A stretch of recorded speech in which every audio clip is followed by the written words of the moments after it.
Hi folks, Dino Bob here. We're back on the Cenozoic side of Arborea Paleozoo this time with our introduction of Ceolodonta, the woolly rhinoceros. We're starting just off the entrance plaza and pond, headed toward the cave lion pavilion, which was built pretty early on in the park. We're going around to the other side this time to a little sort of sneak preview of the woolly rhino habitat. There's nothing identifying it at the moment. I'll fix that. It's also visible from up above, and that also has some signage. So here's a view into the habitat. This habitat is divided into the larger portion, which is for the ladies, and the gentleman has his own little bit of a man cave kind of thing going on in the back there. You can see him just coming out from the building in the distance. So we're moving along the path, and we're going to go around to the other end here and turn back. That's the cave lions on our right, to see the sign there to indicate the turnout on the general path to get a more quiet view into the habitat, which we'll take. And you can see the snow on the back rocks there, permanent addition, and our male, a more temporary addition, I think. But the snow's there to emphasize that these are Ice Age animals, not to specifically put them in an icy environment. And there's one of our ladies by the food trough. It's one of their favorite places to hang out.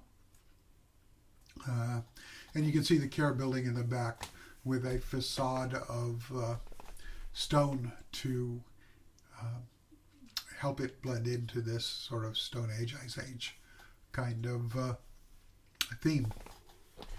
And we'll go up now, take an overhead view of it. You can see it's a pretty large care building. These animals like a lot of space. And I also presume that they might need to spend a lot of time in there during the hottest I'm having trouble talking today. Hottest part of the year. And it will be what it will be. So you can see the rock wall that separates the male from the female. And there are bars there. So technically, if those bars are removed, they could interchange between the two areas. But it treats it as one habitat, so their social group is happy. So we're inside now. This hasn't been tricked out with all the stuff it should have.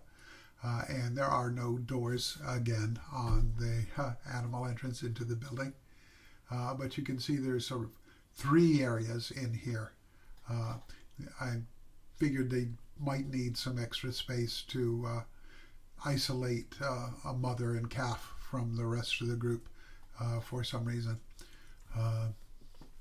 And that was the intention behind that. So you can see a good look at the park in its current state. There is another new addition that I'm not going to say terribly much about, but it's just off the entrance area and between it and the Lion Pavilion. And that's a big fancy gift shop to complement the restaurant on the other side of the entrance.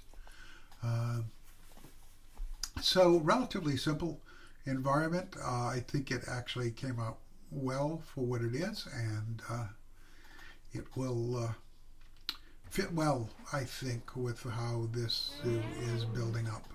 So obviously you can see we're into the animal footage portion of the video, starting with the ladies. Actually, it's pretty much going to be all the ladies for this. And let's see, what else? I don't know much what else to say. The rhinos were cooperating for the footage reasonably well. They were doing more than just walking around and eating and drinking. They did trot a bit, and that's all to the good. Makes them feel much more lively. They also showed me once again that the full-grown animals like large openings, so I did do some adjustment to their entries into the care building after this video. And that's pretty much it for this time. We'll leave our ladies having a drink. If you liked, subscribe, make comments. You know the drill, guys. Take care. Be kind to each other. Bye now.